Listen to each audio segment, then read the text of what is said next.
Salut à toi et bienvenue dans cette vidéo. Aujourd'hui, j'ai envie de te parler d'un mot qui te bloque en fait au quotidien. Ouais. J'ai envie de te parler à toi qui se met des barreaux à sa propre vie, qui se crée ses propres limites. Et comment ça se passe? Ça passe par ton discours. À comment tu te parles et surtout comment tu parles aux autres. Parce qu'en fait, il y a un mot que tu emploies tous les jours, au quotidien. Ce mot est tellement innocent, il paraît tellement honnête et raisonnable que pourtant il te bloque dans ton action. Oui, oui. Tu sais de quel mot je parle? Le mot mais. Je le vois tellement souvent dans mes coachings. Tu vois, des personnes qui me disent ouais, mais c'est différent. Ouais, mais t'as pas vécu ce que j'ai vécu. Oui, mais c'est facile à dire, c'est pas facile à faire. En fait, le oui, mais, faut bien comprendre un truc, hein, c'est que c'est un nom déguisé. Et pareil pour le non, mais.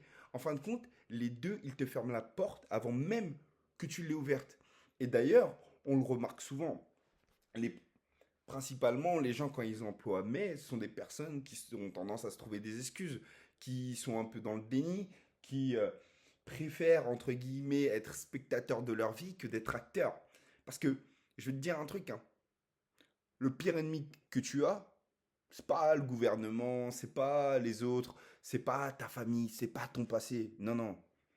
C'est seulement toi et toi seul, hein. C'est toi qui choisis les mots que tu te dis, hein. Et c'est toi qui choisis tes propres barreaux. Ni plus ni moins. Parce que, en fin de compte, quand tu dis oui, mais je veux faire des efforts, c'est difficile, et bah, ce que ton cerveau, il entend l'excuse. Quand tu dis j'ai fait des efforts, mais bah, les efforts, ils disparaissent. En fin de compte, tout ce qui vient après le mais, c'est tout ce qu'on retient. Et c'est ça que tu crois.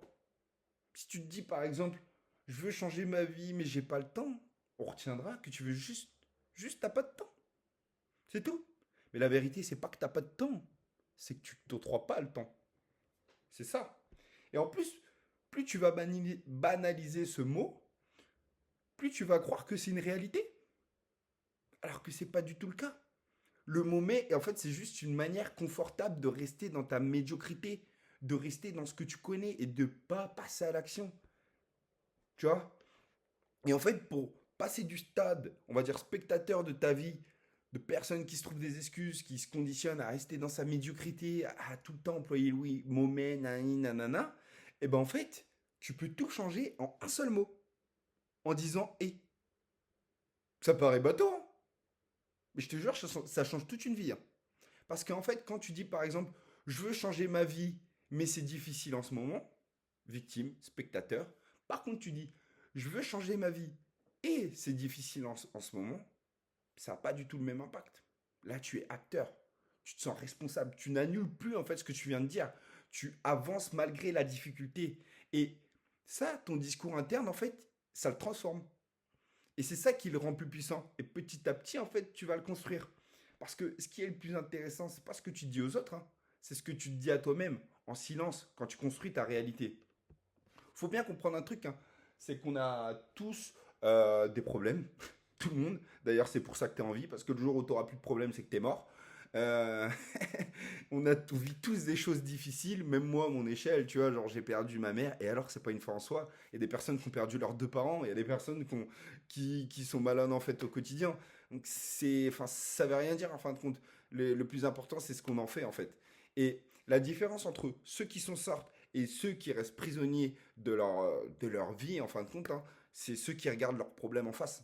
Ceux qui les affrontent, qui les embrassent, qui leur font des câlins. Ceux qui restent coincés, c'est ceux qui disent ouais mais ceux qui attendent qu'on vienne les aider, ceux qui attendent que ça passe. Mais la vérité, c'est que ça passera pas. Ça passera pas parce que en fait, un jour ou l'autre, ça te rattrapera. Ça te rattrapera tôt ou tard. Si toute ta vie tu te dis oui mais, eh ben tu finiras dans une vie médiocre, à être essoufflé, à aimer, à être dans un corps qui te plaît pas, à subir la vie, alors que tu aurais pu faire de grandes choses. Et bah voilà, en fin de compte. Mais je tiens juste à te dire un truc, hein. C'est que tu n'auras qu'une seule vie, une seule. T'as que deux choix. Soit t'es acteur, soit t'es spectateur. C'est à toi de choisir. Euh, le spectateur dirait je voulais, mais l'acteur dira c'est dur et je l'ai quand même fait. C'est tout. Donc la vérité, c'est que si tu veux commencer à changer, écoute comment tu parles et surtout comment tu te parles. Et à chaque fois que tu emploies le mot mais, demande-toi si c'est justifiable. Vraiment. Et si ça ne l'est pas, refais ta phrase et remplace-le. Car ton pur ennemi, comme ton plus grand allié, c'est seulement toi. Voilà. Je te souhaite une belle journée et n'hésite pas à me faire de retour, à marquer ce que tu en penses dans les commentaires. Allez, ciao.